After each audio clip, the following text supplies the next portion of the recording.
पीसा का झुका हुआ मीनार इटली के शहर पीसा में वाक़ दुनिया के मारूफ तरीन तारीखी और तामीराती शाहकारों में से एक है। अपनी मुनफरिद साख्त और झुकाव की वजह से ये दुनिया के अजाइब में शुमार होता है। उसकी ऊंचाई तकरीबन 56 मीटर, उसकी तामीर 1173 में रोमनेस्क तर्जी तामीर पर शुरू की गई। ये मीनार दरअसल पीसा के मरकजी कैथेड्रल दर्जा घर का घंटा घर के तौर पर डिजाइन किया गया था। मीनार की तामीर 1173 में शुरू हुई और 1372 में जाकर मुकम्मल हुई। जंगों और माली मसाइल की वजह से इसकी तामीर को मुतअद्दिद बार रोकना पड़ा, जिसने उसकी तामीर का वक्त 2 सदियों तक फैलाया। तामीर शुरू होने के सिर्फ 5 साल बाद तीसरी मंजिल की तामीर के दौरान ये मीनार एक तरफ झुकने लगा। क्योंकि इसकी बुनियाद महज 3 मीटर गहरी रखी गई थी, इसकी नीचे की जमीन रेत, मिट्टी और दिलदिली मादे पर मुश्तमिल थी जो इतना भारी वजन बर्दाश्त न कर सकी।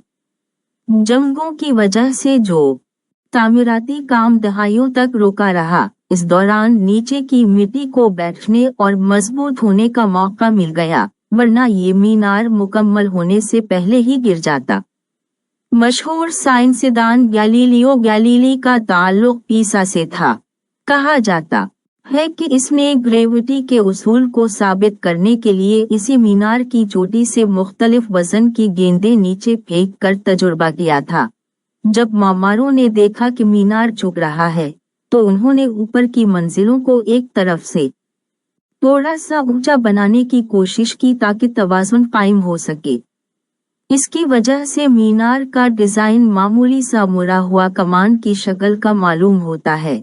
1990 में मीनार के गिरने के खतरे के पेश नजर उसे अवाम के लिए बंद कर दिया गया था। इंजीनियर्स ने 1 दहाई तक काम करके उसके नीचे से मिट्टी निकाली और इसके झुकाव को महफूज हद तक कम किया। 2001 में उसे दोबारा सयाहों के लिए खोल दिया गया और माहिरीन के मुताबिक अगले 200 से 300 साल तक इसके गिरने का कोई खतरा नहीं है।